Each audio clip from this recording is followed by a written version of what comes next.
Vous êtes bien sur Héritage Télévision. Bonjour à tous et bienvenue dans cette édition du journal. Les titres. En mission officielle à Matadi dans le Congo central, une équipe des sénateurs évalue le niveau d'exécution des différentes recommandations formulées lors de l'examen des lois des finances 2019 et 2020 ainsi que la reddition des comptes 2018. Et puis l'actualité en international au Soudan, les grenades lacrymogènes ont été tirées sur plusieurs cortèges par les forces de sécurité soudanaises au premier jour de la campagne de désobéissance civile et en Éthiopie, les rebelles du Tigré, en conflit depuis un an avec le gouvernement fédéral, menacent de marcher sur Addis Abeba. C'est tout pour les titres. Bienvenue à tous sur la télévision à Grande Vision. Une équipe des sénateurs effectue une mission à Matadi dans le Congo central pour évaluer les niveaux d'exécution des différentes recommandations formulées lors des lois des finances 2019-2020 ainsi que la reddition des comptes 2018. Cette évaluation vise à accroître les recettes du trésor public, indique le sénateur Papi Bazego, rapporteur de la Commission économie et finances, que je vous prie de suivre dans ses propos choisis par Thierry Kibombé.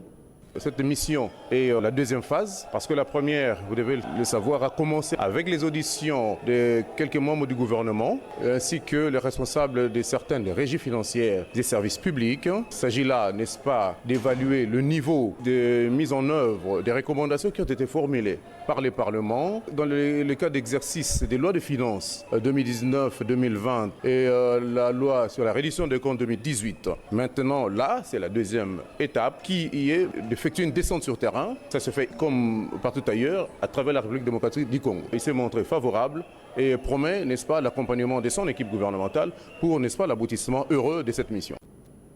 Dans un autre chapitre, dans un communiqué publié le week-end dernier à Kinshasa, la Commission électorale nationale indépendante CENU est revenue sur les contestations des candidats gouverneurs dans leur dossier n'avaient pas été retenus pour les élections dont 143 formulaires des candidatures ont été retirés, 104 n'ont pas été déposés, seules 39 candidatures de gouverneurs et vice-gouverneurs.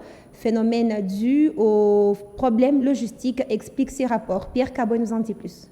Il s'agit de 143 formulaires de candidature qui ont été retirés, dont 104 n'ont pas été déposés, a indiqué dans un communiqué la Commission électorale nationale indépendante en ce qui concerne les élections de gouverneurs de province. Ces rapports consolidés des monitoring des 13 bureaux de réception et traitement des candidatures à la clôture des dépôts des candidatures de gouverneurs et vice-gouverneurs dans les provinces concernées, que 96 notes de perception ont été retirées auprès de la DGRAD et 39 payes de la caution effectuée. La même source relève que 39 dossiers de candidature ont été déposés dans certaines provinces, dont une pour un parti politique, 3 pour les regroupements politiques et 35 pour les candidats indépendants. En ce qui concerne les dossiers de candidature enregistrés, il y en a eu 39, dont 4 femmes et 35 hommes. Au chapitre de contraintes, la Commission électorale nationale indépendante CENI affirme qu'elle a été saisie par certains candidats des difficultés logistiques pour les atteindre dans les délais. Leur circonscription électorale pour les retraits de formulaires et la signature par de responsables regroupements politiques, généralement basés à Kinshasa.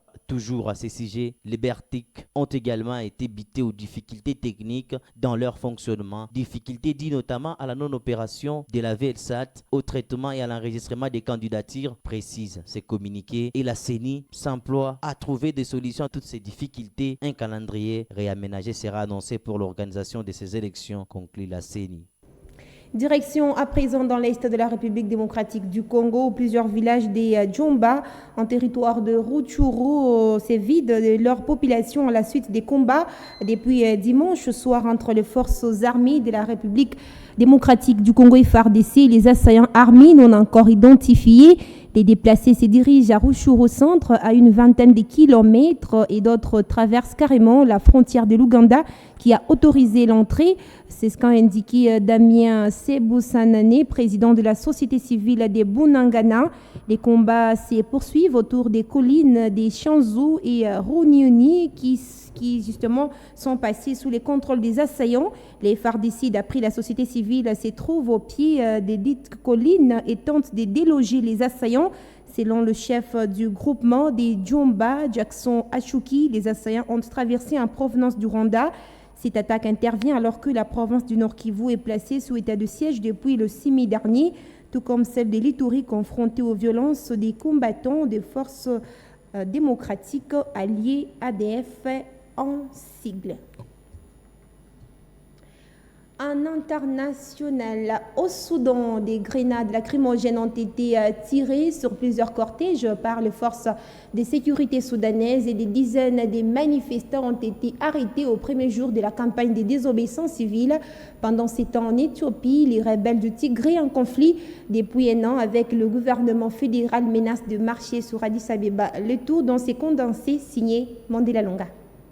Les forces de sécurité soudanaises ont arrêté des dizaines de manifestants et tiré dimanche 7 novembre des grenades lacrymogènes sur plusieurs cortèges au premier jour d'une nouvelle campagne de désobéissance civile contre l'armée, seule aux manettes depuis le coup d'État du 25 octobre.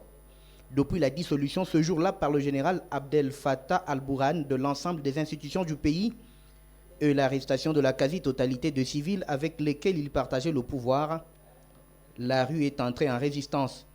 Après une mobilisation lancée le jour du putsch et qui s'est essoufflée la semaine passée, syndicats et autres organisations ont de nouveau exhorté les Soudanais à la désobéissance civile dimanche, premier jour de la semaine au Soudan et lundi. Pendant ce temps en Éthiopie, ils assurent qu'ils prendront les armes s'il le faut. Des dizaines de milliers d'Éthiopiens ont juré dimanche 7 novembre, lors d'un rassemblement pro-gouvernement à Addis Abeba, de défendre la capitale contre les rebelles tigréens et dénoncer les efforts diplomatiques pour mettre fin au conflit dans le nord du pays. Ce rassemblement s'est tenu 5 jours après que le gouvernement a décrété l'état d'urgence sur l'ensemble du territoire, officiellement pour protéger la population du Front de libération du peuple du Tigré, qui revendique depuis une semaine la prise de plusieurs villes stratégiques et n'a pas exclu de marcher sur Addis Abeba. Actualité sportive avant de refermer complètement cette édition de la mi-journée après un match nul face à la jeunesse sportive groupe Baizano, le tout-puissant Gleber Mazembe a repris avec la série de victoires dans son temple de Kamalondo.